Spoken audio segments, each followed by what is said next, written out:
Dear students, आज हम class 7 NCERT math exercise 11.4 का 10th सम करेंगे। In the following figures find the area of the shaded portion. ये नीचे फिगर दी गई स्टूडेंट्स, हमने इनमें जो शेडेड पोर्शन है उसका एरिया निकालना है। तो कैसे निकलेगा? इस शेडेड पोर्शन का हम एरिया निकालने के लिए क्या करेंगे, पहले इस कंप्लीट फिगर का एरिया निकालेंगे और उसमें से इस ट्राइंगल का और इस ट्राइंगल का एरिया माइनस कर देंगे तो शेडेड पोर्शन का एरिया बच जाएगा। अब सबसे पहले फिगर देखो है क्या, ए बी सी डी एक रेक्टेंगल है जिसकी लेंथ 18 सेंटीमीटर दी गई है और ब्रेड्थ 10 सेंटीमीटर दी गई है। तो सबसे पहले हमें ये निकालते हैं। First part, length of a rectangle A B C D equal to 18 centimetre, breadth of rectangle A B C D equal to 10 centimetre, area of rectangle A B C D equal to L multiply B equal to 18 centimetre multiply 10 centimetre equal to 180 square centimetre. ये हमारा complete rectangle का area आ गया students. अब rectangle में क्या होता है, सभी जो एंगल होते हैं वो 90 डिग्री के होते हैं। तो इट मीन्स जो ये ट्राइंगल बची हुई है ये राइट एंगल ट्राइंगल है और राइट एंगल ट्राइंगल का जो हम एरिया निकालते हैं तो कैसे निकलता है, 1/2 मल्टीप्लाई बेस मल्टीप्लाई हाइट। अब इसमें अगर ये बेस ले लेंगे तो ये हाइट हो जाएगी और ये बेस ले लिया तो ये हाइट हो जाएगी क्योंकि यहाँ राइट एंगल है। और इस ट्राइंगल का नेम क्या है, EDC या CDE, कोई भी नाम इसका हमें ले सकते हैं। In right angle triangle EDC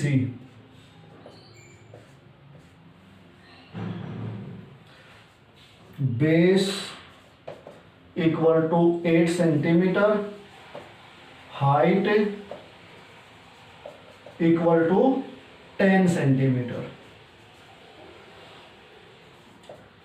area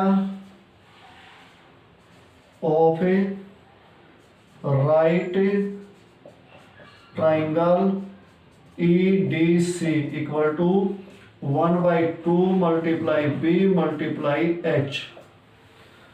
1/2 multiply B हमारा हो गया 8 सेंटीमीटर और एच है 10 सेंटीमीटर। 2 1 जा 2, 2 4 जा 8, 10 को 4 से मल्टीप्लाई किया 40, सेंटीमीटर को सेंटीमीटर से किया square centimetre.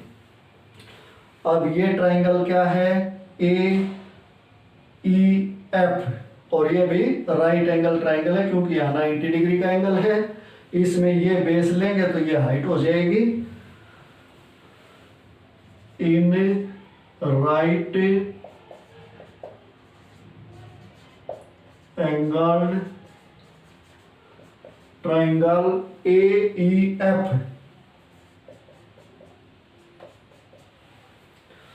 Base equal to 6 centimetre, ये देखो ये दिया हुआ है 6 सेंटीमीटर और height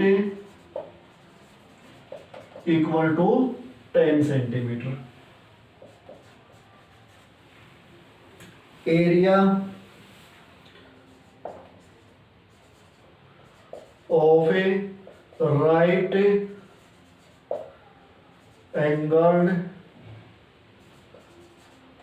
triangle AEF equal to 1/2 multiply B multiply H, 1/2 multiply 6 centimetre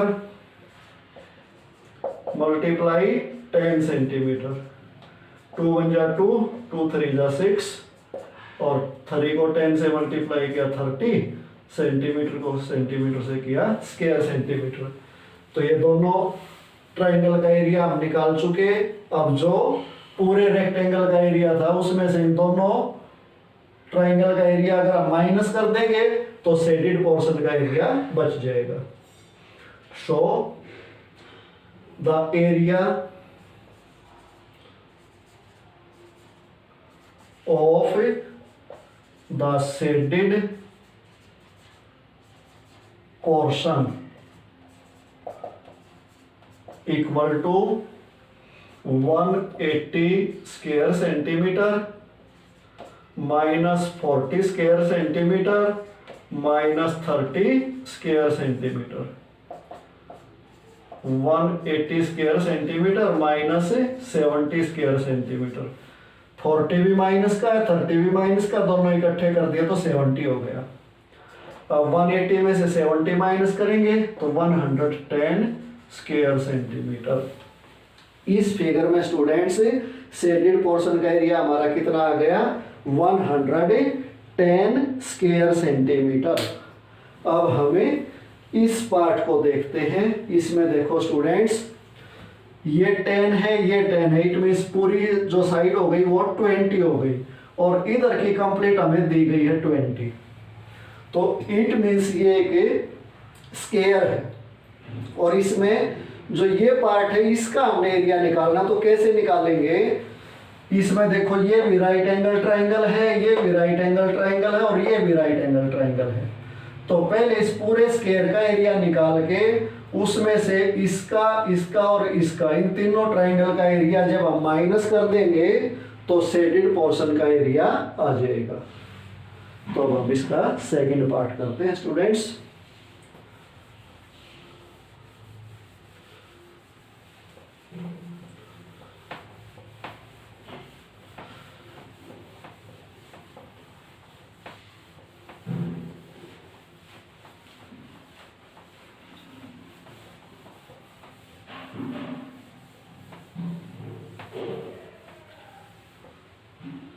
अब इसमें जो ये PQRS एक स्क्वायर है, side of a square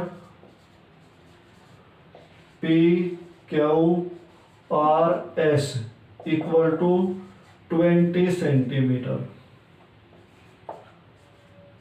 area of a square PQRS equal to side multiply side, 20 centimetre multiply 20 centimetre equal to 20 को 20 से multiply करेंगे 400, centimetre को सेंटीमीटर से करेंगे स्क्वायर सेंटीमीटर। तो ये तो हो गया कंप्लीट स्क्वायर का एरिया। अब हमें ये ट्राइंगल लेंगे स्टूडेंट्स। तो देखो ये राइट एंगल ट्राइंगल है, क्योंकि यहाँ 90 डिग्री का एंगल होता है स्क्वायर में, और इसका बेस 10 सेंटीमीटर हो जाएगा और हाइट 20 सेंटीमीटर हो जाएगी। इस ट्राइंगल का नेम क्या है, URQ, in right angled triangle URQ,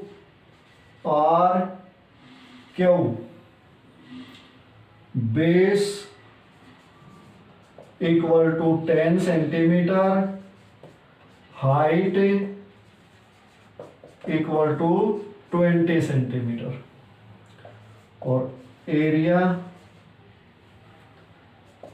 क्या हो जाएगा, 1/2 multiply B multiply H, 1/2 multiply 10 centimetre multiply 20 centimetre.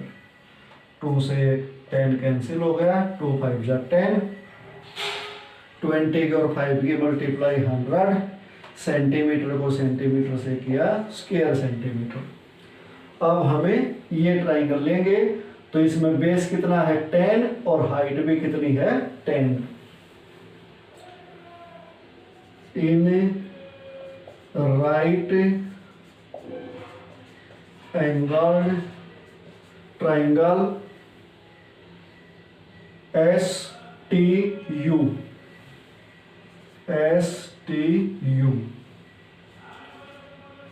Base equal to 10 centimetre, height equal to 10 centimetre. देखो ये भी 10 है, ये भी 10 है। Area 1/2 multiply B multiply H, 1/2 multiply 10 centimetre multiply 10 centimetre. 2 से इसको कैंसिल किया तो ये हो गया स्टूडेंट्स अपना 50 स्क्वायर सेंटीमीटर। अब हमें इस ट्राइंगल में देखते हैं।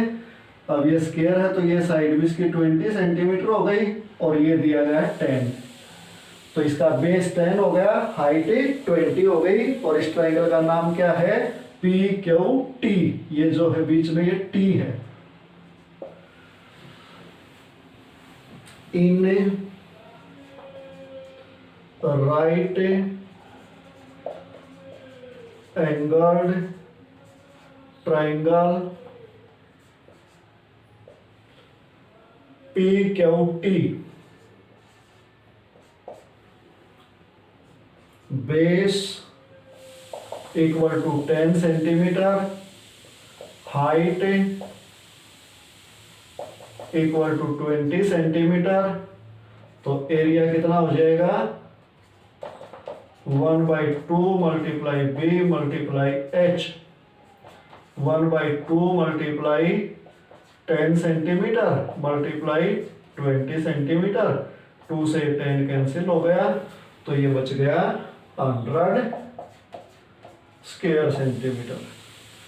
जो ये तीनों तरफ जो राइट एंगल ट्राइंगल दी गई थी इनका हम एरिया निकाल चुके, तो अब हम निकालेंगे शेडेड पोर्शन का area. So area of the shaded portion,